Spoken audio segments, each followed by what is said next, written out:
Meet the fuckers. What do you guys think about Mark since he's not here? Marv. Questionable tactics when it comes to games, but respectable tactics when it comes to what? He's the lovable, sweaty ginger. I don't even know how to. Wow.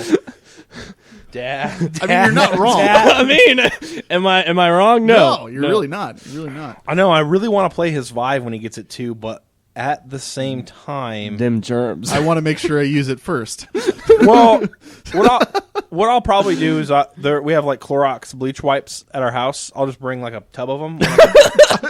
I'll bring a tub of them. Well, we have like those little like circular tubs, and I'll just be like, "Hey, Mark, you done with the Vive? Can I have a turn?" And he'll be like, "Sure," and then we'll talk. Oh, he's gonna like wring them out into a tub, and then he's gonna dip the Vive into it. No. What I planned on was I go over, I bring over my Clorox bleach wipes. Mark's playing a game. He's swamp monster sweaty, and then I'm like, "Hey man, you mind if I have a turn?" And Mark's the nicest guy ever, so he'd give me a turn, and then we'd spend the next hour and a half just chatting about life while I clean it before I turn. That makes perfect sense. Yeah, it'd be good bro time bonding.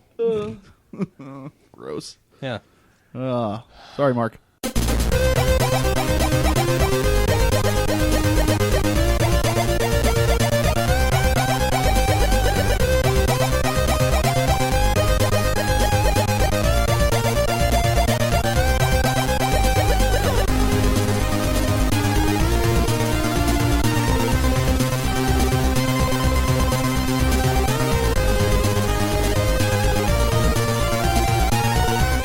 Hello, everybody. Welcome to episode number 86 of the Frozen North Gaming Podcast. My name is JJ, and I'm here with my two friends. One you might not have heard in a while. Brandon. Hello. Glad to be back. Super excited to be here. We're glad to have you here, too. Mark is out of town. He is on his honeymoon right now, and he is sending a lot of pictures from California where he is having a much better time than we are. Yeah. Yeah. Well, I don't know why he's on his honeymoon without me. It doesn't make sense to me either. Yeah. I was kind of wondering the same thing. Mark. You can't go on a honeymoon without me, man. We are inseparable, okay? Come on. To make it fair, I bet he's thinking about you the whole time. The whole time? The whole time. This whole time he's saying, Brian, I'm with you. Because that's how Mark talks now. And, of course, the other voice you hear is my other friend, Brian. Hey, guys. Brian here. Missing Mark's honeymoon with him. I wanted to be that classic third wheel honeymoon boy, but apparently got shot down. Is that a common thing? I don't know. Third wheel honeymoon that boy? Classic third wheel honeymoon boy. I mean, I feel like it must be. Yeah. Right? I mean, I would sleep on the pull I out. almost want to name the episode Third Wheel Honeymoon Boy. Close. I mean, I'm not rude or anything to Shanna. I even though I would prefer the bed, I'd sleep on the pull out. No big deal. I'm glad you would sacrifice for that. Yeah. So anyway, they have fun, guys. It's official. That's the name of the episode. I just changed it. Third wheel. Yep. Third Wheel Honeymoon Boy. That classic third wheel honeymoon boy. Yep. Cool. Yeah. So anyway, how about video games? Because that's what we're here to talk about. I love Good video games. Nice. Brandon, you're the new guy on Yes, the team. sir. What have you been playing? Destiny. What is Destiny it? is the bestiny. Which system? The Xbox One. See, then you can't say it's the best. It is the bestiny because I sit it on my computer and then I watch Scrubs on the other screen. Funny thing about Brandon, he actually plays games no sound. No sound.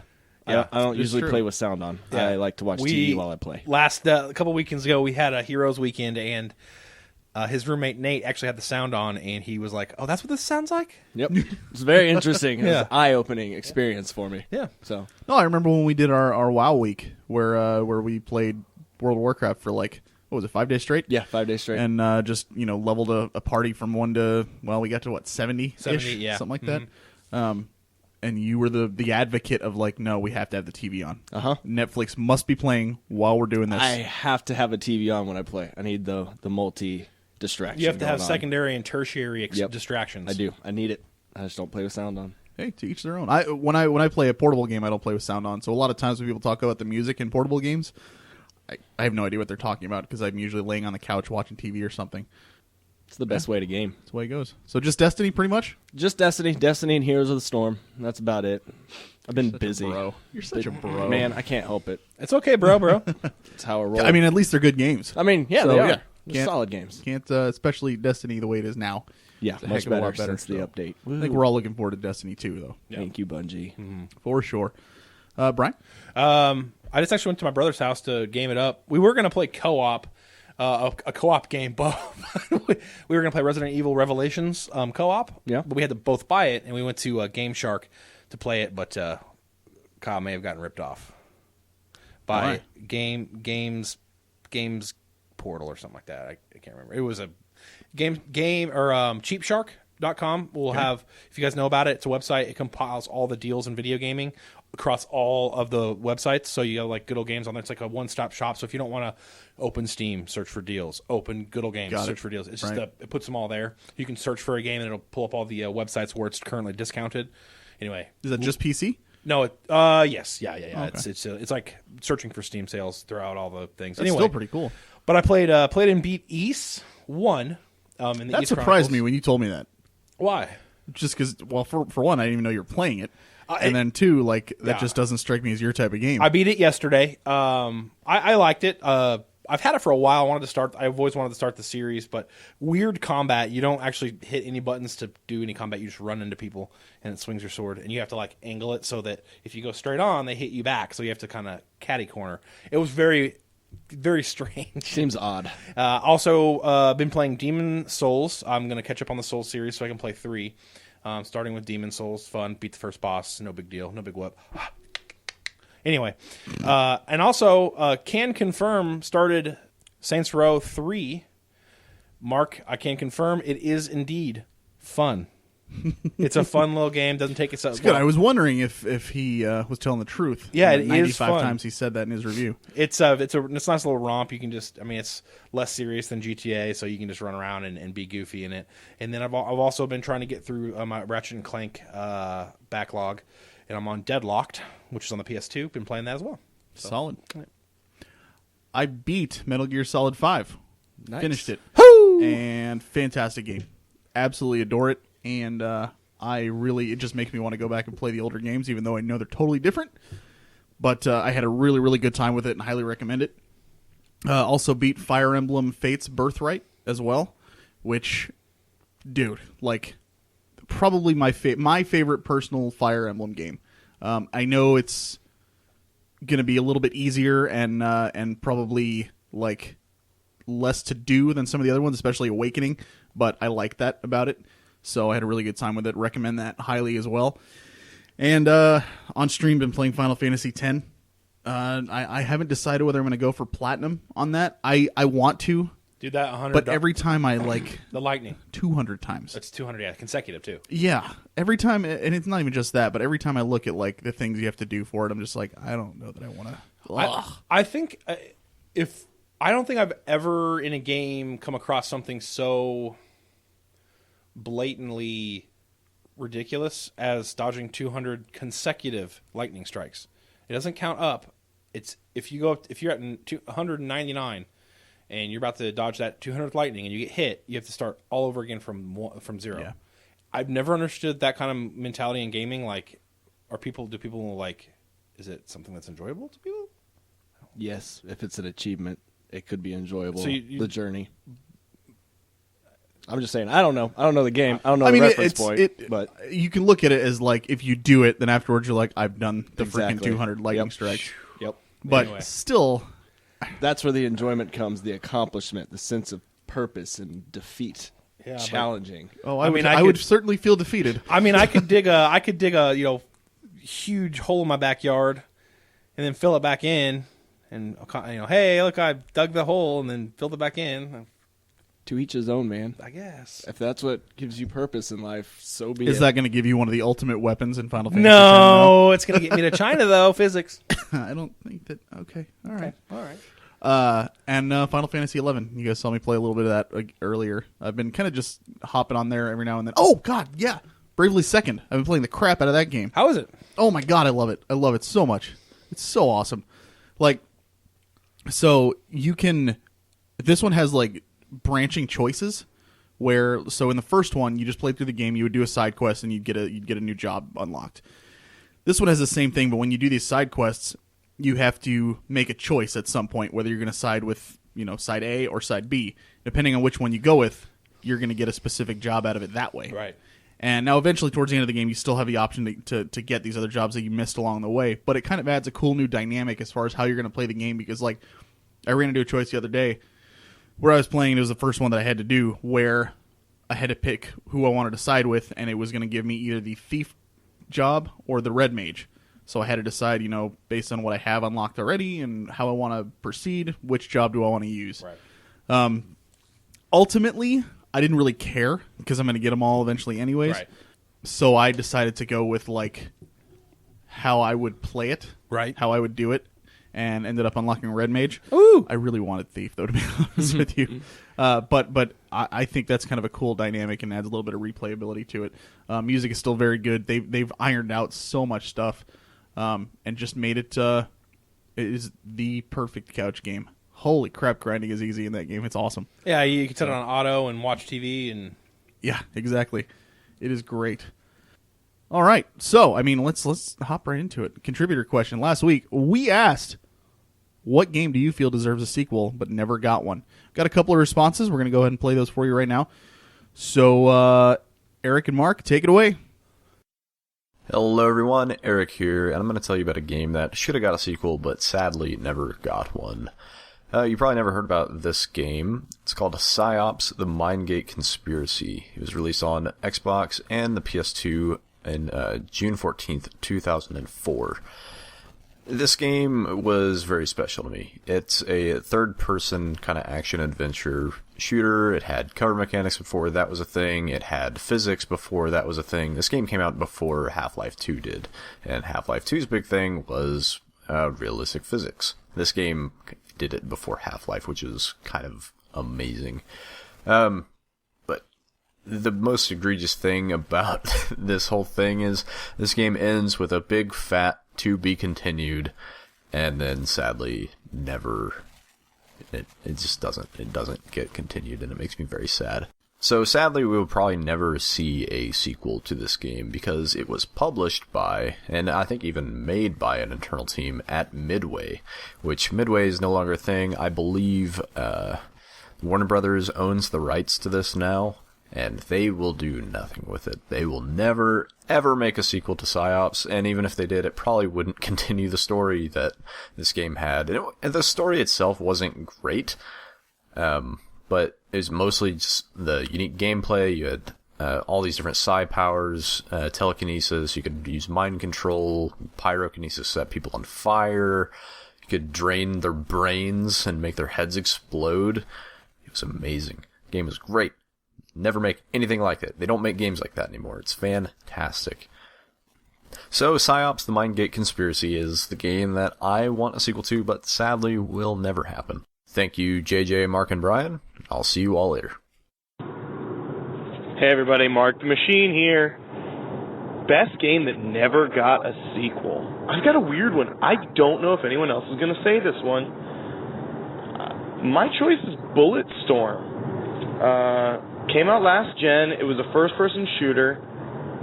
Very pulpy science fiction game, but very self-aware of the tropes that it was playing with. It was leaning very heavily on the fourth wall. This game used the apocalypse scenario. It used space pirates.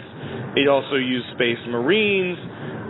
It was very over the top, especially the action. It had an actually very unique leveling system, not unlike the Souls games, in that for your kills you were awarded points, and that was your only consumable in-game to buy ammo, level up, buy new weapons. But what was unique about it was the way that the skill points were awarded were by taking what was called skill shots. And so just normal humdrum first-person shooter boring games, you shoot somebody in the chest, they fall down, die, you can continue walking forward in a straight line. In this game, if you kick them into a wall of thorns, if you throw them up into the air and also throw a grenade at the same time and cause a fireworks display, if you shoot them in the crotch and kick them in the face, the more creative you were with the game, the more points you were awarded. And that was a lot of fun. It honestly kept the playability up for me a lot, and it really kind of reinforced the power of the Unreal 3 engine at the time. Additionally, I think that it was on one side a deconstruction of the shooter genre, just because it was essentially mocking the oversaturation of military shooters, while at the same time being a love letter to a variety of old school games like Doom and Quake and Unreal itself. So I don't know why this game never got a sequel. I had a lot of fun with it. You could shoot sniper rifle bullets and then pilot them like in midair, so you could shoot around walls and guide the bullet into somebody's throat. It was hyper violent, wildly offensive, and really over the top, but a lot of fun. I used the game as a palate cleanser between two RPGs that I was playing, and admittedly, I don't remember what RPGs I was playing at the time, but I remember this game really catching me off guard as being not just a palate cleanser, but something that I genuinely enjoyed playing between games. So, my vote's Bulletstorm, guys. Thanks. And we're back. That's all you get this week. We got 2.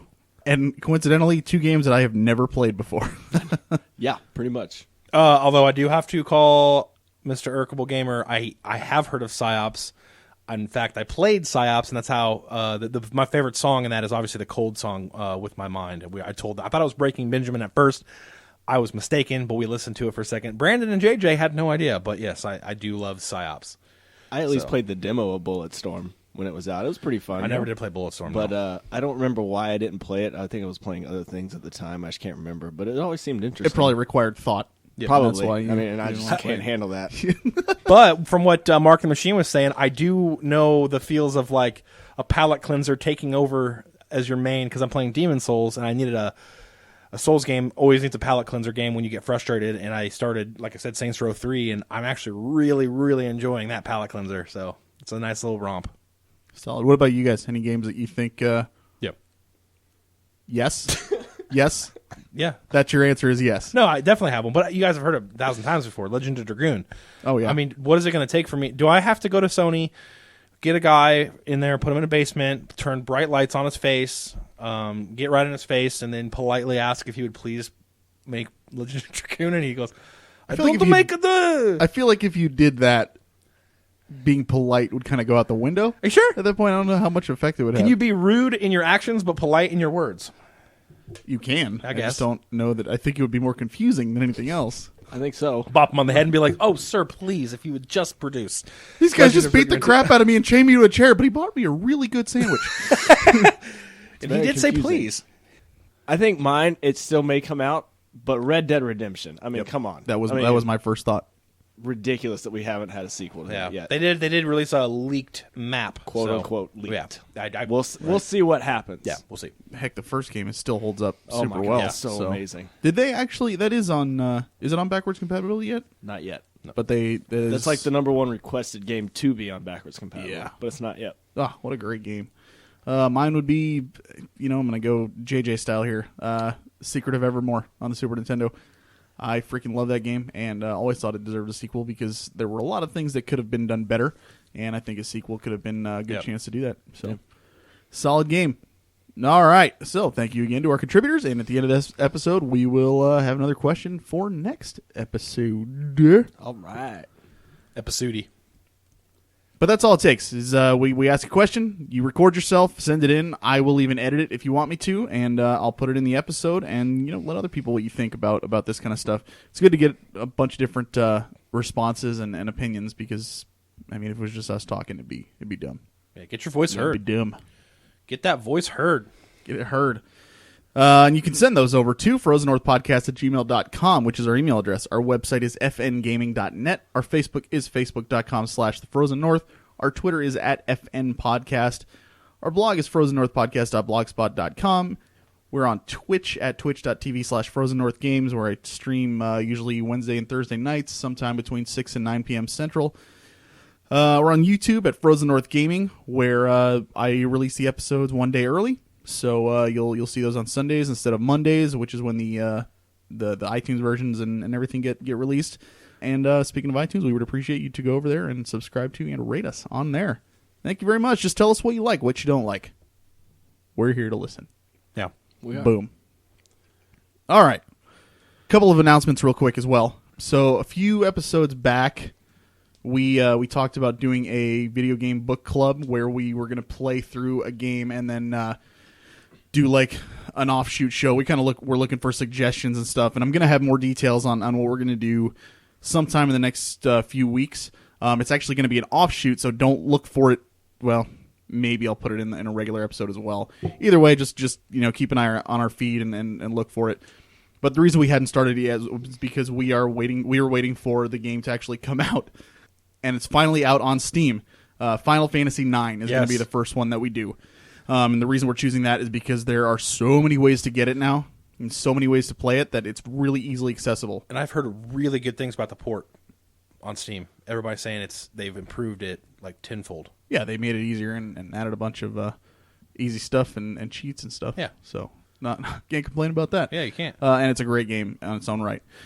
So look for that in the future. There's going to be, I believe, the people that are doing it are me, Mark, and two people from his show, The Fool's Lantern, Shanna, who's his wife, and then Tank, who is going to be joining us as well. So look for that in the coming weeks, and we'll tell you when you can start playing. And I mean, you can start playing now if you want, but we're gonna break it down and say like, all right, first part we're gonna play up until this point in the game, and we'll do it spoiler free, until the episode comes out, obviously. But we'll make sure that the breaks are at least where you be like, oh, I just hit this city. This is what they mentioned. I'll stop here. If that makes sense. Cool. One other announcement as well. Our friends over at SoPro Gaming are actually doing a charity tournament for a League of Legends on May 1st, and it starts at 11 a.m. You can head over to their Facebook page. There's a whole spiel on it. It actually looks like it's being put together by the UMKC Gameroos. They're playing Smash Brothers and League of Legends for charity, and it looks like a portion of all proceeds from this event are going to go to GlobeMed, which aims to strengthen the movement for global health equity by empowering students and communities to work together to improve the health of people living in poverty around the world. So it looks like it's $7 to get in, and that gets you into the venue and entry into one of the two tournaments, and then another $7, and that gets you in both tournaments, so Smash and League. And the Smash tournament begins at 4. So like I said, head over to facebook.com/SoProGaming and check them out, and hope to see you there on May 1st. Brian, what do we got for news? All right, guys, we got really nothing huge. There's one big story that I want to spend a little bit of time discussing. There's just a couple smaller ones. The first one, Giant Bomb actually uncovered the specs of the PlayStation codenamed Neo. There had long been a rumor that PlayStation 4.5, or cutely named PlayStation 4K, was coming out. It is, and we got leaked specs. And to many people's surprise, it is a lot more substantial of a bump up than originally had thought, especially when it comes to the GPU. It's a huge upgrade from where the PS4 is now. However, some weird things came out as well as that. So your first reactions would be like, what is PlayStation doing? Like, they're going to segregate the... Somebody there must really like The Matrix. Why? Project Morpheus and Neo. And Neo, yeah. Your first reaction is probably going to be like, well, that's going to be sucky for people who, own a PlayStation 4 and can't play games on the Neo that are, upscaled greatly. Not true. Sony's put in place language in their contracts if you're going to develop for PlayStation, and this is where it gets kind of weird to me. I'm guessing it's only temporary, but PlayStation is putting in place where they're not going to segregate the player base. There are rules that you have. If you're developing for the Neo, you cannot make a game for just the Neo. You have to make it for both systems, right? So that's the first one. You can't have any features that are not in we'll call it PlayStation 4 Zero. You can't have any features in the original that you put in the Neo. So you have to have, if you have like multiplayer split screen, you have to have that on both systems. You cannot strip features away to bump it up. And so everybody's kind of like, well, you made this really, you gave us this really powerful upgraded system, but you're not going to utilize most of it. That's weird, right? Because they're literally not going to be able to give games the full power boost for that hardware, because they're going to have to make sure it runs well on I guess they don't have to make it run well. It could be a Star Fox 3DS situation where the game runs really crappy on the old one, but really well on the new one, right? Mm-hmm. It's really weird. What do you guys think about this? I mean, it's going to get a huge power boost if you buy the new one. Now, this is in rumor they're going to put the new Blu-ray, the 4K Blu-ray in it as well. It would make only the most sense for them to do that as they're trying to push 4K TVs. Be smart to package it with the new PlayStation Neo. I mean, I'm going to be buying one, but I'm wondering how much it's going to be. It's going to, so rumors are it's going to be at the price point that the PlayStation 4 is now, and the PlayStation 4 original is going to drop. So you're just it's going to be like, hey. Really? Yes. Yep. Yep. I mean, I see what they're trying to do, trying to not exclude the people who bought the original system, but at the same time, having to develop for the new one and the old one is going to limit. Yeah, it's going to hold back. I feel like. Now, I heard another rumor that they were, because of the way they're doing this, they may not even do a PlayStation 5. They may just do constant upgrades. Yeah, and that could be the case. And people were saying that, so I think it's going to be a limited time. I don't think they're going to hold back developers the whole breadth of the PlayStation Neo when it launches. I think it's just going to be enough time for the components to get cheaper, and then they can ship it cheaper, and then they're going to be like, okay, we have a cheaper version now. At this point, we're going to start letting them develop for the full power of it, and then they'll start development on PlayStation 5, and then so it'll be like a leapfrog situation. It may not be feasible for them to do it right away anyways, because I highly doubt everybody's going to be clamoring for a new PlayStation 4.5. I would think that regardless of how big the fan base is right now, I can't see, more people than not getting this new thing. I think most people are going to look at it, especially if the only bump that they're getting is just to be able to watch movies in 4K. They're not going to be like, oh, okay, I don't care then. I would be pretty surprised if they didn't also. So when this launches, I'm sure we'll get a lot more details at E3 this year, but I would be super surprised if they didn't already have a game in the works that was being developed first party that they could show off the difference between the two to really drive home, because it is a much more significant bump than everybody was anticipating when the rumor first came out. Hopefully we can see something at E3. Yeah, exactly. So it's a weird situation. We're kind of in uncharted territory as far as consoles. Consoles have never done this before, ever. They've never been like, hey, here's an even more up. The 3DS did, but we're talking like at a more at home console rather than handheld. Where they just upgraded their hardware midway through a cycle and just been like, okay, here's a better one. You know what I mean? Yeah, it's strange. It's different. It is. But with both consoles, Xbox and PlayStation, going to more of a PC architecture, it makes that more feasible, because now you don't have to worry about, if you develop for one, they're both on PC architecture, so you're going to be able to develop for the other, obviously with better results. So we'll see. Kind of curious to see how much of a boost we get on games when they're being held back by the original one. So I'll be curious. I'm definitely going to get one. I'm a PC gamer at heart, so anytime it's telling me upgraded hardware, I got to jump at that. That's legitimate.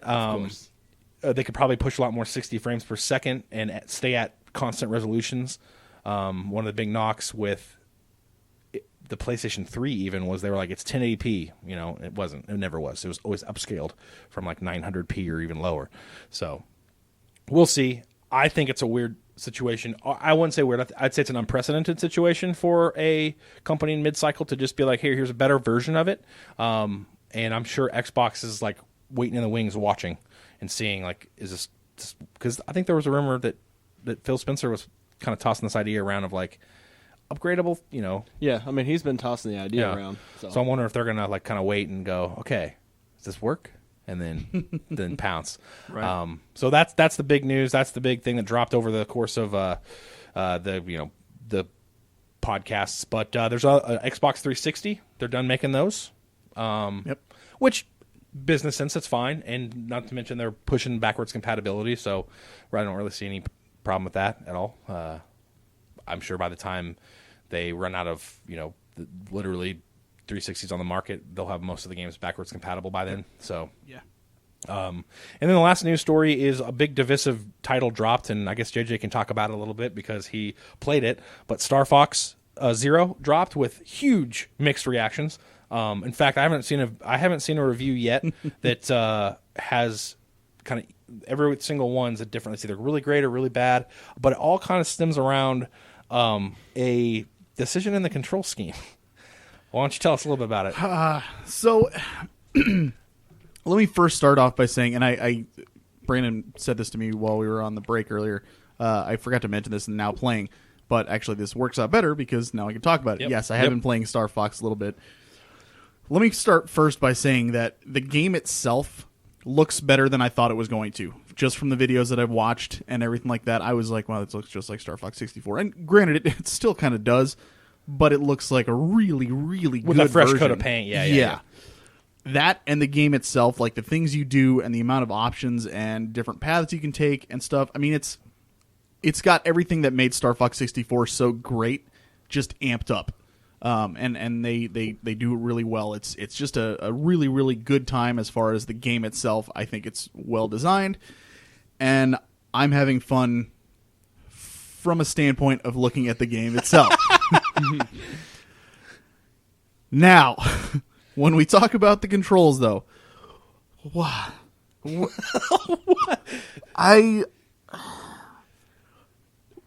you thinking, Nintendo? Like, It is the worst control scheme I've seen in a long time. And granted, I'm getting used to it, and I'm getting better at it.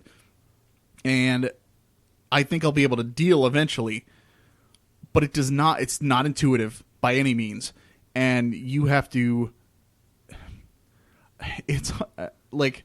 I almost feel like I'm defending it when I say you have to play a lot and practice to get good.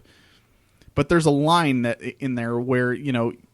There's plenty of games that can be difficult that you play through and get practice and get good at.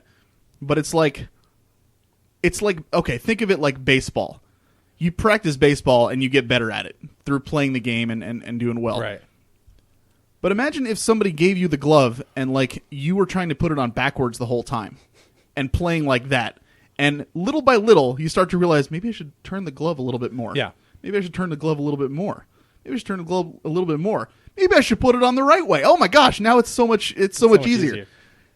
Completely stupid and pointless to do it like that. Why not just make the glove fit in the first place? That way I can get better at the game itself rather than trying to get better at the controls. I read a good review that said exactly, here's the thing. It's a bad control scheme. Yes. Write me hate mail if you want and say, well, it gets better. No, it's bad. And a reviewer that I read said it best. He said, it's a bad control scheme that you get better at, and by the end you're like, okay, I'm decent at it, right? Mm-hmm. That doesn't mean that all of a sudden it's a good control scheme. No, it's bad. Nintendo got cute and it was stupid, right? Doesn't mean you can't get good at a bad control scheme. It just means that, like JJ said, it's not intuitive at all. Nope. It doesn't look intuitive. And in fact, the fact that I heard that you had to look down at the second screen and it would disorient you when you looked back up at the main screen and you wouldn't be looking. I'm like, why wouldn't you be looking at? So I bought this game to play on my really nice TV, and I have to look at a little tiny screen that I'm holding more than looking up at the big screen. I want to see the beautiful like landscape. I don't want to look at my cockpit view and try to aim at stuff with the motions. Like that's just, they got cute, and that's dumb. They don't get cute. It's Nintendo. Stop getting cute. Just make a game. You had to start. If you just made the control scheme like it used to be, dude, like it would this be game a good game. Killer. Yeah. Why get cute? I can't recommend it at the full $60 price tag the way it is. Yeah. And to be honest with you, even if the controls were good, I don't know that I could recommend it at $60. Yeah. But the game itself is really, really fun. It's cool, but good Lord, it's bad. The controls are just so bad. Well, and then you have a game that I've also not played. Again, I'm going third party, party here, but you have Ratchet and Clank dropping, right? Mm-hmm. That everyone's saying they didn't reinvent the formula. They just improved on it in every way. It's $40. So you have the same situation as a Star Fox. These two games are parallel, right? They're kind of bringing the Star Fox situation back and bringing the Ratchet and Clank situation back. You have one that people are saying is the best looking game on the PlayStation 4 of any game, that's mind blowing. And they say it plays just like Ratchet and Clank, and it adds to it, right? That's not what you get with Star Fox. It completely reinvents the control scheme. Why? Why can't I just move and aim? Like that's what I did in the other games. They're trying to justify the motion controls for the Wii U. Right there, that sums the Wii U up. That shows 100% how stubborn Nintendo is. Mm-hmm.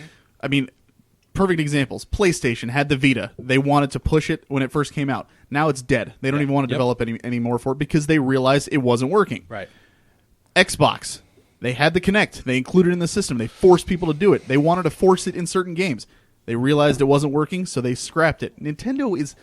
They've already announced their next console, which is coming out later this year, and they're still trying to push the stuff that doesn't work on this one. Yeah, I don't know. It just baffles me. Stop getting cute. I don't understand. Just make a Star Fox game with the same coat of paint, with all the cool awesomeness, and make this control scheme the same. I don't understand why you can have the second screen do something really awesome. And I guess I should explain a little bit what I mean when I say the controls are bad, and just in case people haven't read the reviews or anything like that. So you've got your TV and you've got your gamepad. This is just one of the vehicles. So first of all, the controls, as far as I can tell, I have not found a way to change them. The controls are locked at inverted. So if you're not used to that, you're going to have to get used to it pretty quick. That honestly wasn't a big deal. I can deal with it because I've played games with the inverted controls. I prefer not to have them, but it's okay. However, so you move your ship with the analog sticks and you're moving around on the big TV, but even though you can aim with your ship, your shots aren't going to be accurate. So you can look like you're going to be hitting something and you're going to completely miss simply because you're not looking down at your cockpit, which that view is on the gamepad, which has a even more accurate aiming reticle on there.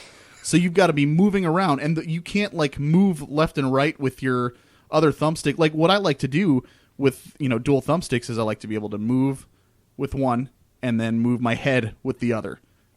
That's all you had to do. That's it. Come on. But instead, they make it to where one of them controls barrel rolls and stuff. And I'm not kidding. You double tap to the left and double tap to the right, and that's what that does. And also you do certain button combinations, or you can just push the X button and that'll make you do a flip. Right. But in order to aim, you have to actually move the gamepad around in your cockpit. So you literally have to be paying attention to both screens, making sure you're not hitting stuff on the big screen while shooting stuff on the smaller screen. That doesn't make sense. Oh, and I didn't tell you about this. Get ready. There are cutscenes in this game, so you can lock onto things, which is fine. That helps. It worked in Zelda. It was great. Absolutely. You lock on, you see the little yellow triangles, they do the little circle thing, and they come down, they lock onto something, and it shows your screen there. However, in this one, there are cutscenes where it forces you to lock onto something, which sounds okay because, there's a cutscene, you're locked onto it, but you can still fly your ship. So instead of flying straight forward and moving around that way, your screen will lock onto that. All of a sudden, your ship turns sideways, and you're looking at it like a side-scrolling game. So if you dive, your ship goes down but starts to curve to the left, and you're like, holy crap, I hope I don't run into anything right now because I'm locked onto this thing that's to my left while I'm trying to drive straight. Oh, mountain, I just died. Oh. Sweet. Mind-blowing. That's how crazy. And you can't unlock from it until the cutscene is over. So you're just I hope I don't hit anything. No sense whatsoever. Oh, my God. And this, if it was just a bad game, I wouldn't make such a big deal out of it. But I really, really like it. I really like the game itself because I had such a fun time with Star Fox 64. Nintendo. Every time.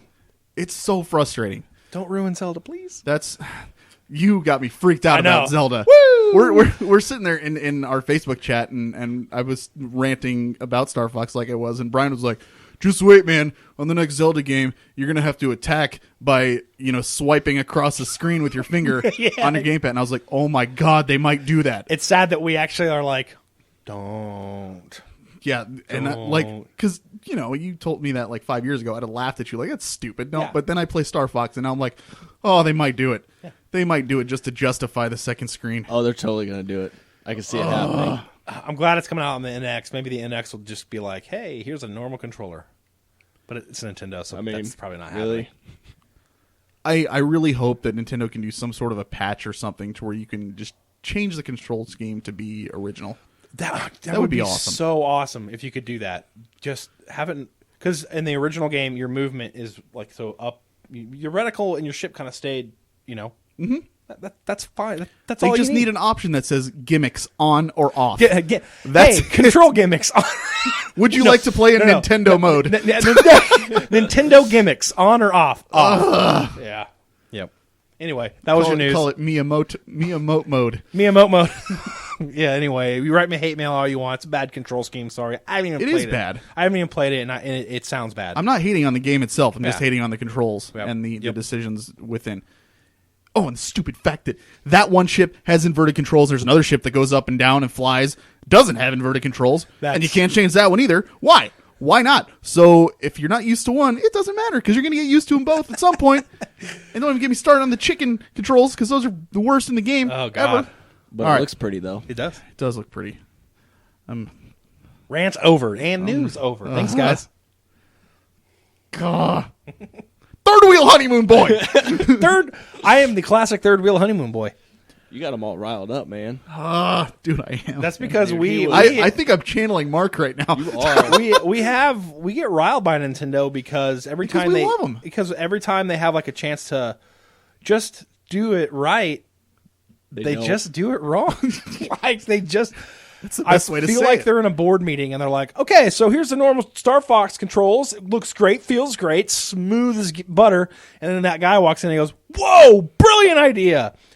Let's gimmick this up. Guys, we haven't used our motion controls in a while. Why don't we sneak those Why don't we in? sneak those Do in, that. yeah. Brilliant. Jameson, you've done it again. Hey, get our gimmicks department on the line here. Got a good one. The gimmicks department is Nintendo. Yeah, that's true. Nintendo mode. All right, so that's the news. Rant over. Man, that was fun. Listening to you guys, I was just like, man, it got animated up in here. Yeah, we had a lot of hand motions. Star Wars. Star Wars. Wars that are stars. How's that for a segue? Yeah, that's great. Wait, Star Fox, Star Wars. It works. True. It works. We're doing our top 5 Star Wars video games today. We got Brandon here, and he's a big Star Wars fan as well. So I figured this would be a good chance to knock one of these out. I love You Star bet. Wars. Mostly because I also figured if we try to do it with Mark, he would say that his favorite Star Wars game was like, I don't know, Star Trek Nemesis or something. Mos Eisley Builder 2004. You're right. Cargo ship manager. All right. So our top 5 Star Wars games. We got any honorable mentions? I honestly don't have any that weren't on one of you guys' lists. Yeah, I don't know. I don't see Battlefront on anybody's list. I didn't know what? play enough Battlefront. That's a good call. Battlefront 2. Battlefront 2. That That's obviously, one. that's the Battlefront new 2. one. Battlefront 2 had that amazing space battle level where you hop on, like, there's 2 fleets. Yep. Each one of them starts in their own ships, and you can run around in your own ship, shoot stuff and whatnot. Then you can hop into one of the fighters, go out into space and fly around, go land on the other side ship. That was one of my favorite and levels. blow stuff up from the inside. And dude, it was awesome. Yeah, Battlefront 2. Great That'll be game. an honorable mention on mine. I'd love to see some of that stuff come back. Which actually, I did see that they're developing a Battlefront for PSVR.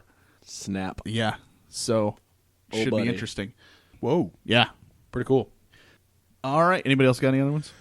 That's Not that I can really think of all off I the top of my can head. think of. I mean, I didn't honestly play a lot of Star Wars games. Like the ones I have mentioned are the ones I played. I'll throw out Dark Forces and that whole line. Dark Forces 2, Sith Lore. They or were hugely popular when they came Jedi out. Knight, and then Jedi Knight Academy, all that stuff. So that whole line, obviously, is an honorable mention.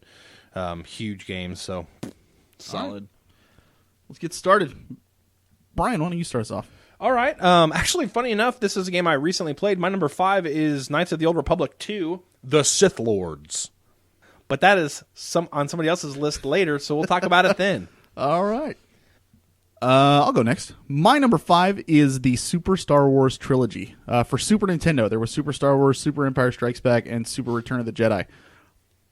I played the heck out of Super Return of the Jedi. That was the one that was on TV, advertised like crazy, and I was like, man, this is great. They should do the other games.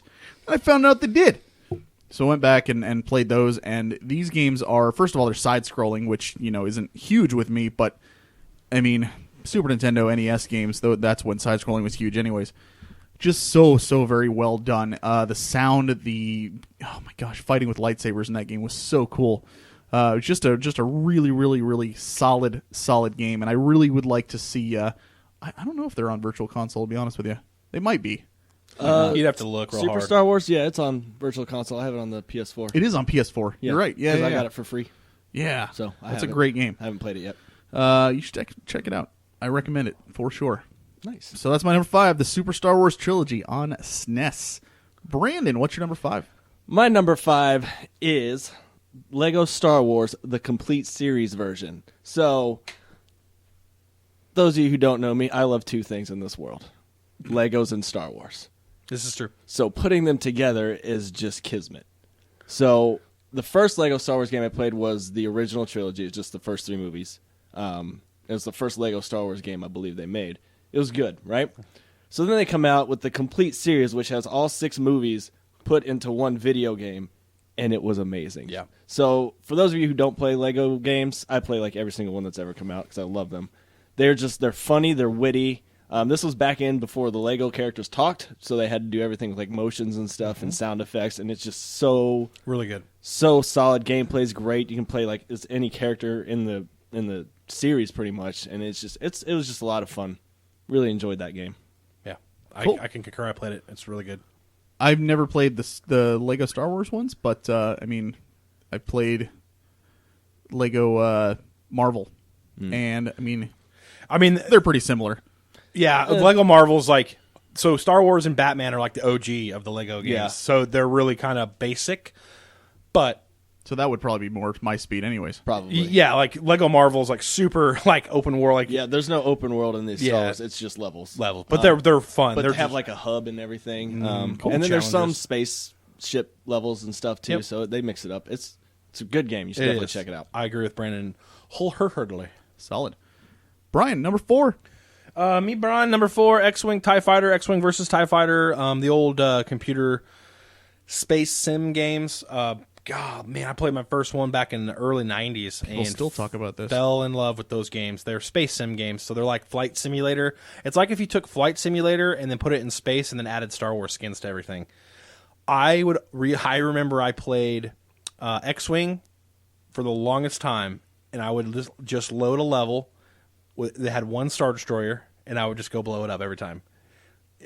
I mean, you look back at it now, and it was really, really rough to look at, but when you think about like 1993, 1994, it is flying, just free flying in space and seeing a Star Destroyer in the distance and then flying up to it and blowing up those what are those water towers on the top of Star Destroyers? I've never, like the balls on top of Star Destroyers. I know what you're talking about, but I have no idea. I would blow I think they're just radars. radars. I'd blow those up, and then I'd like shoot the bridge, and you could fly down and see like the hatch port where the TIE fighters would launch from, and there'd be TIE fighters there. Oh, man, I have fond memories of flying around in space. They're shield generators. Shield generators. It's fine. I'd blow those up though every time.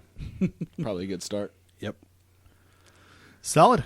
My number 4 is Star Wars Rogue Squadron on the Nintendo 64. So the original, the OG. Original, yeah. Gotcha. I have not played the second one. Yeah, that's the best one. I had so much fun with this game, and I played it for hours and hours and hours.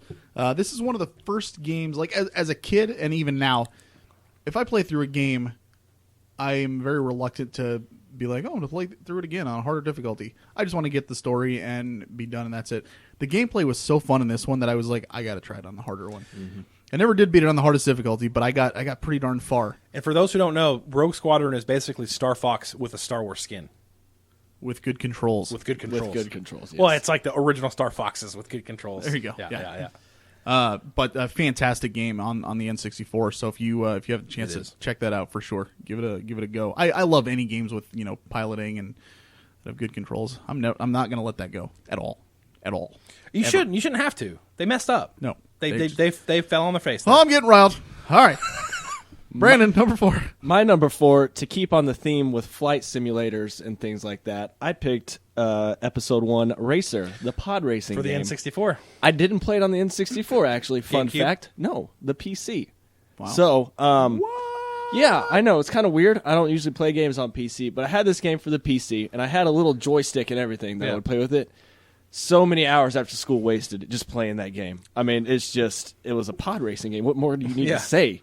Like, I mean, looking back on it now, like, the graphics were awful. It was just blocks and But back cubes. then. But back then, it was just, my only goal was to get the Sebulba pod racer and just blow everyone out of the water Remember every how time. remember how fast that game felt? Oh, it did. I was going to say, that's like the biggest thing I remember about it was seeing, because they had TV commercials for it. Yeah. I remember seeing the TV commercials being like, how the hell are you supposed to race when you're moving that fast? There's no way that you can do it. But you do it, and then you're like, holy crap, it actually works really well. Yeah. I'm doing it, and I'm going quick through these things. I'm able to make these turns, and it was mind-boggling to me that they were able to put that together. It was a real gem. And fun fact, that's also on the Virtual Console, so you can go get it on your PS4. Yeah. I have that game too.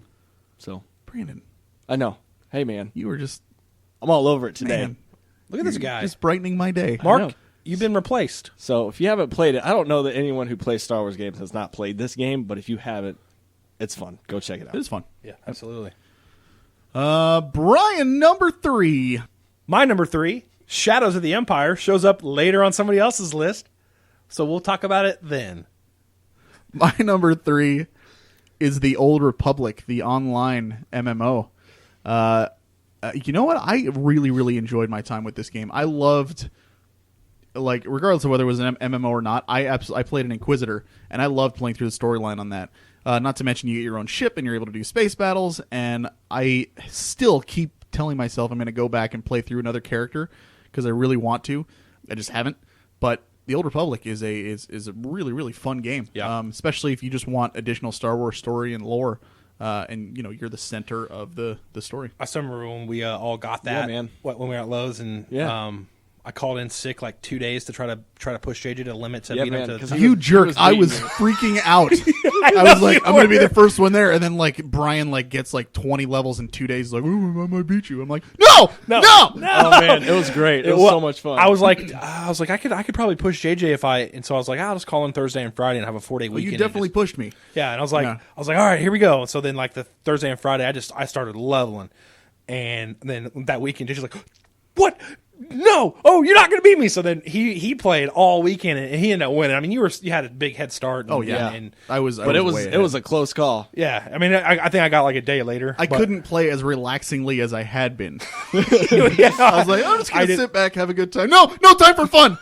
Brian's gonna catch me. lightsaber. I still never finished the story Yeah, for Really? my guy. You had your never bounty hunter. finished. I keep trying to every once in a while, like How every far'd you 6 get? months or so. I don't even remember. I can't remember. It's been a while. You still got your bounty hunter? Yeah, I still got them. They made me like change all my names though. I had like all the Pokemon names, and they made me change them. Yeah, Gengar. Yeah, Gengar, I Haunter. remember that actually. Yeah. because I remember making fun of you for it. Yep. All right. Nothing wrong with Pokemon names. Nope, not gonna argue with you on that. Brandon, what's your number 3? So my number 3 is Star Wars: The Force Unleashed. I picked the first one, not the second one. Which is the better one though? The better one's the first one, in my opinion. Really? Yeah. So, for those of you who don't know, Star Wars: The Force Unleashed is about this secret Padawan that Darth Vader takes. His name is Starkiller, right?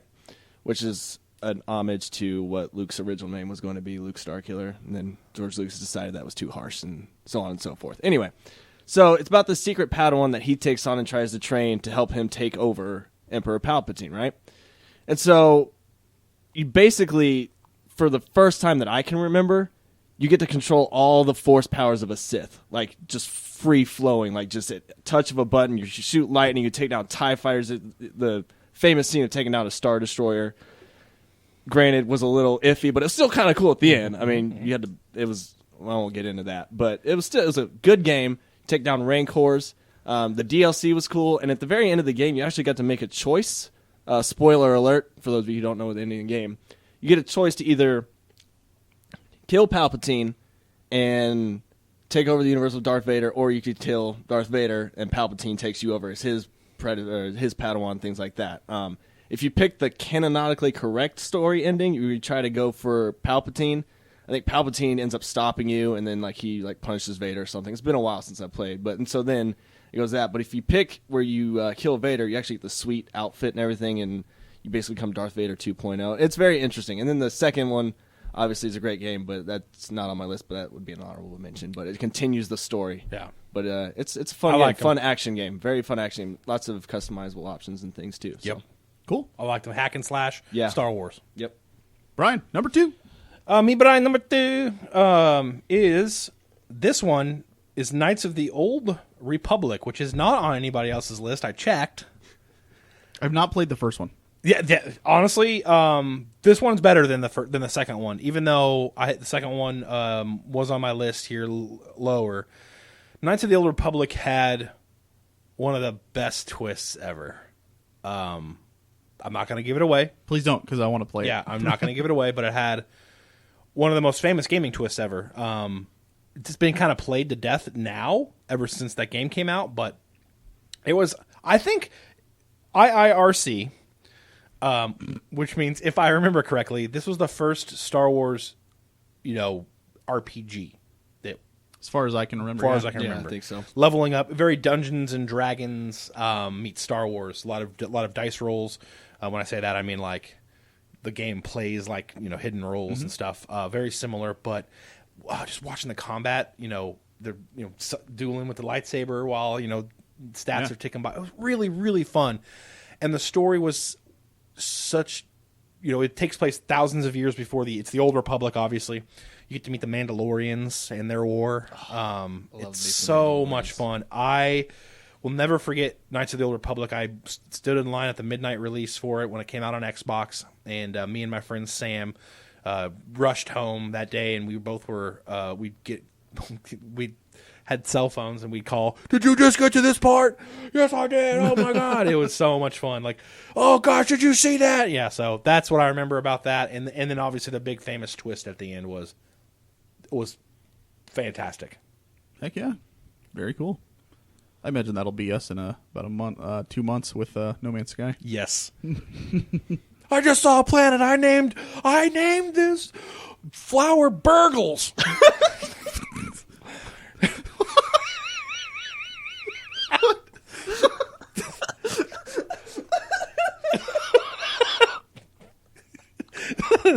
Nope, we're done. Flower burgles. Keep on gaming. What? JJ, look, I just named the Brontosaurus Scrimshank.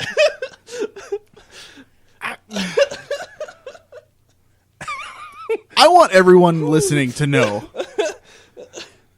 Brian's not putting on a show for people like just because we're recording this. This is Brian 24/7. This is Brian in real life. Hi. This is every day. I could have a dictionary right now of the words Brian has made up. I mean, none of them would have any definitions whatsoever. But the words would be in there, and it would still blow Webster's out of the water from sheer thickness. Oh my god. Oh, that's a good one. I'm just really sad you don't want to see my sweet Flower Burgles. Flower burger. I got to stop saying it. I want to keep laughing. I'm crying. Oh. Okay. It's happening. Ooh. Hashtag Hunt Marv. All right. That's Brian's number 2, Knights of the Old Republic. Knights of the Old Republic, my number 2. Thank you. My number 2 is the same as Brian's number 3. Star Wars, Shadows of the Empire on Yes. Nintendo 64. What else can you say? This is a fantastic game, except you can't aim up. This is very true. And playing on the hardest difficulty, trying to beat Boba Fett when he flies above you is quite tough. Because Boba Fett's the best. It is, yes, he is Boba totally aware of your weakness to not be able to aim up at him. Boba Fett. Booyah. Boba Fett is the best, isn't he? I like it. We'll roll with it. Dude, this game was so great. I must have played the opening level so many times. The Battle of Hoth, where you're just flying around, you're taking down those the ATSTs or the AT-ATs? AT-ATs, you actually had to do the cable wrap. Right. And it's just so cool. Like Wampa Stompa, the cheat code. I remember that as well. Yep. And just playing the game through as Dash Rendar, and the freaking final level was so cool. The space battle Against Prince Shizor's battle station? Yeah. Yeah. And you had to actually, first you're flying around outside shooting stuff and everything like that. Then you have to fly in and blow it up from the inside. Do a and core you just, run. Dude, it's so cool. That game is basically a reskinned but better version of 007. Kind of had the same. You had level. You clicked your levels and stuff. Very similar. I think was it the same company that made? That I don't know. Anyway, that's neither here nor there. It is one of the crown jewels of the N64. Agreed. In my opinion. Yeah, definitely. It's one of the best games on there for Yep. sure. Shadows of the Empire. I mean, there's really not much else to say. I don't know anybody who hasn't played it. Yeah, and it's never a played it? really, I've never really. I know played it's it. not canon. Wow. I know it's not canon anymore, but I know it's really, really, really good. It was a really, really good, honest, and I guess what's the word I'm looking for? Humble bridge between Shadows of the Empire. Obviously, you played in the Battle of Hoth. So it takes place during Shadows of the Empire up to Return of the Jedi. Yep. So Right. Yeah, I never played KOTOR. I've never played Shadows of the Empire. I'm not surprised you haven't played KOTOR. Yeah, that's a little slow that's for not you. surprising. But I didn't own an N64, so gotcha. I mean, I don't think I could recommend it to you today. I don't think it would hold up very It looks well. horrible. yeah. And if I remember correctly, like, did you play in first person or third person? Oh boy, that's a great question. Because I knew people who played in third person, and I could not do that. I'm pretty sure first person. Yeah, which was always weird because you couldn't see. Like nowadays, you're in first person, you see your gun. It didn't show your gun in that Yeah. game. You just saw the lasers come out of your chest. Reticle, yeah, pretty much. Yeah, it was really wonky, but it's so much fun. You got to fight some IG-88. He gets an appearance Yep. in. He's got a whole level. He got a whole level. Yeah. It's like a trash world, isn't it? Where you he's hunting you down. Oh, my God. A lot of so Dash Rendar's a bounty hunter or a smuggler, actually, I should say. And all the famous bounty hunters, like I think Bosk is in it too. Bosk, IG-88. IG-88 definitely. IG-88 has an Dengar. entire level. I don't know about Gengar. Dengar. I don't know about Dengar. Yeah, it was that level where you're on the That's the right. mine carts, and you're like jumping from one to the One to next. the- yes, I you remember. fall off, you die, and there's like turrets that are Yep. shooting at you. And dude, it's so cool. And obviously Boba Oh, Fett and his Slave One. You have to fight him in his Slave One. Actually, that was probably the hardest fight of the game. Yeah, oh, yeah. I think. I kind of sad I missed this game. yeah, it was really, really. I mean, if you good. can get your hands on it, check it out by all means. I'm just warning you, it doesn't hold up very well. I wouldn't be able to handle it. Yeah. Great game nonetheless. Yep. Shadows of the Empire. My number 2 and Brian's number 3. All right. Brandon, number 2. My number 2 is Rogue Leader Rogue Squadron 2, but it shows up on someone else's list later, so we will talk about it then. How about right now, Brian? What's your number 1? My number 1 is Rogue Leader Rogue Squadron 2 on the GameCube. Yeah, man, the GameCube. If you guys don't know, I'm not a huge fan of. Okay, I won't say I'm a fan of Star Wars, but it's not like the end all be all to me. It's good. One of the things I like most about Star Wars are the ships and the ship battles. Like Jedi stuff's cool, but I've always been drawn to the space battles and ships. That's what this game is. It's a love story. How many ships could you play in this game? So many. Literally Yeah. almost every single one from In the universe. Yeah, it was amazing. So, as counter to Brian's, what I find most interesting about Star Wars is the Jedi and the Force and the lightsaber battles. And the fact this game shows up as number 2 Yeah. on my list shows you how great of a game this was. Yep. So many countless hours just replaying missions Over and over again, trying to get that gold. Trying to get that gold medal, Yeah. man. And trying to get all the ships unlocked. And just, I mean, Yeah. my favorite level was, I can't remember what it's called, but it was when you played the Y-Wing and you went on that bombing Oh, run. the bombing run, the Oh Y my wing. god, so And then good. you had the trench run. Yep. But you guys remember Action Fleet? Action Fleet was a die-cast, like you had little die-cast ships that were small, collectible toys of all the ships. Me and my friend Dave, if we combined our collections, we probably had every ship in the known. I mean, there was everything. And we'd play Action Fleet. We'd fly. We were kids. We'd fly around and in real life and shoot these little. That's what this game was. It Yeah. was like a virtual Action Fleet. it was, and like that was like the first game I owned for the GameCube when I got it. And It I was just so good. I can't tell you how many hours I put in that Yep. game. It's just so much fun, so much replayability. Did you get it all gold on everything? I don't remember if I did. I was pretty close. If I didn't, I can Yeah. I can go boot it up here in a minute. And Okay, I'll tell well, you I want later. you to go. No, I was kidding. Anyway, that's our number. That's my number 1 and Brandon's number 2. My number Rogue 2. Leader, Rogue Squadron 2 for the GameCube. Solid. Never did have a chance to play it, but I'd like to. Oh man, You need to. Yeah, it actually still holds up decent. It does. All right. Good to know. My number 1 is Knights of the Old Republic 2, The Sith Lords, which is also Brian's number 5. Yes. Like I said, I've not played the first one, but if it's anything like this second one, man, I had so much fun with that game. Well, to give you an idea of how good it is, I don't like old games. Okay, they look bad. They're hard to get through. They're not as immersive. I like big set pieces. I recently played this game. I never played the second one, and Steam has been the LucasArts collection on Steam's been growing by the day, and it popped up on the LucasArts collection. I grabbed it and played it, and I was like, I'll just try it. And if it's just too bad, I'll just watch like the cutscenes online. I got sucked in immediately and had an absolute from beginning to end, just sucked me right back in. And it's a game that doesn't even look that great. Just reminds me of another reason why I like BioWare so much. Exactly. Yeah. Yeah, it was. I mean, it's not my favorite KOTOR, but the fact that I played it recently and it's on my list means that it definitely had an impact. So I can understand why it's so high on your list. Getting to know these characters and form relationships with it. Like this was my Mass Effect before I played Mass Effect. just the way the storytelling was and everything like that. Gameplay was obviously different, and it was, I think, more similar to KOTOR 1 Right. Rather than actual Mass Effect, because Yeah, it wasn't as much. action-focused. Yep.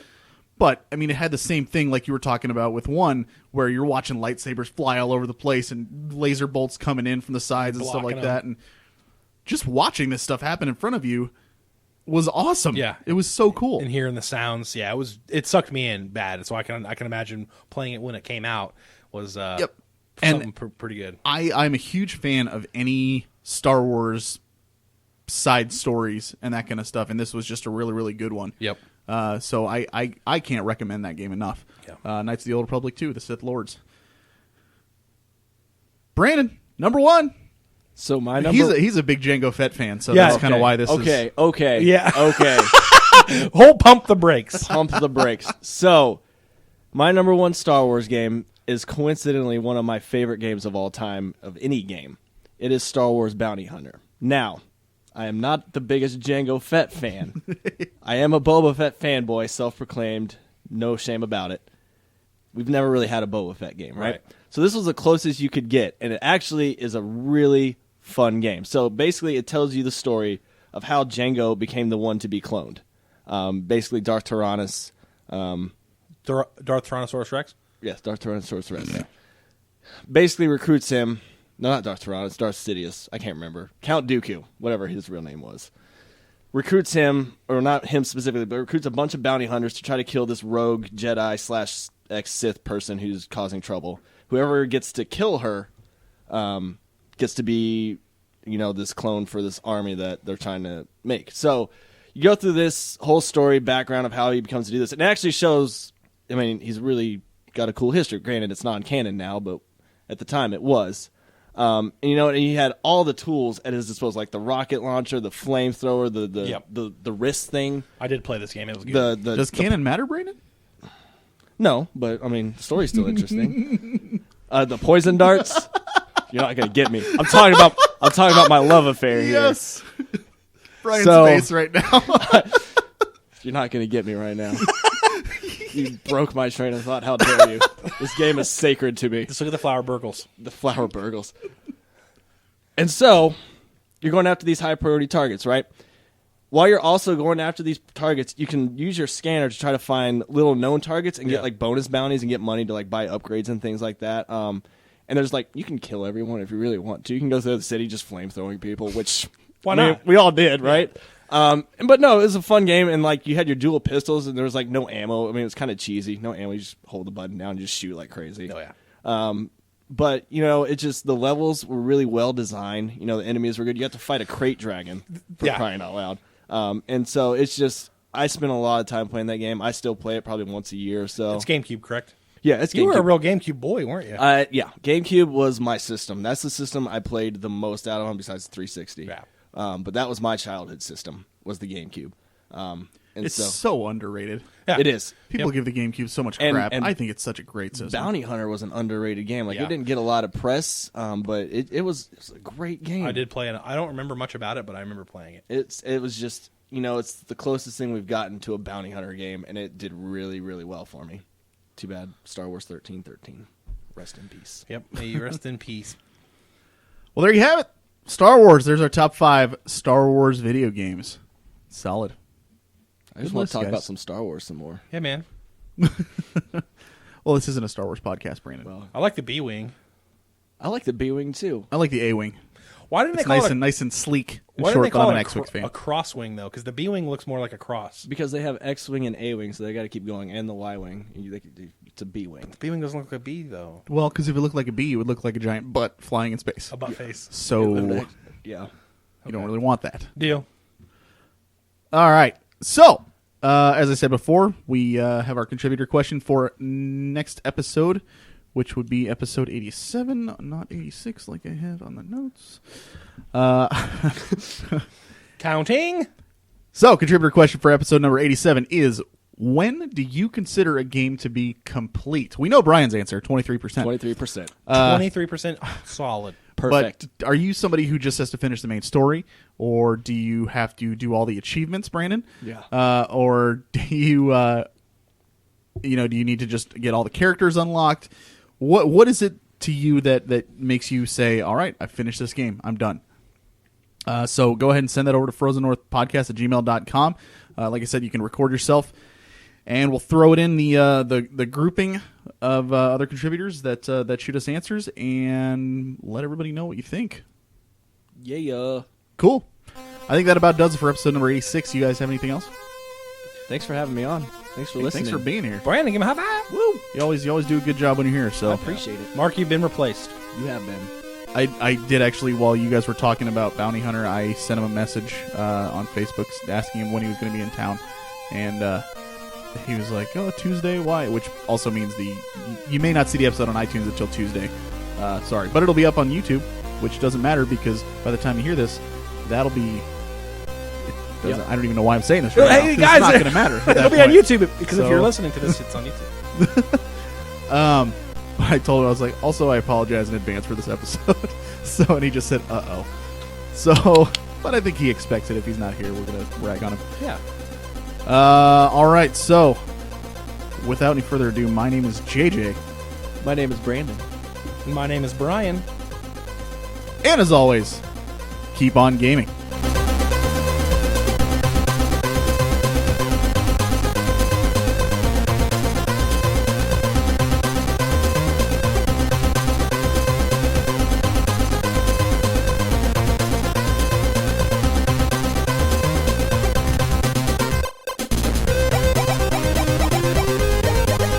Our theme song was made available through the Creative Commons Attribution license by Ziphoid. The song title is Radical Fanfare.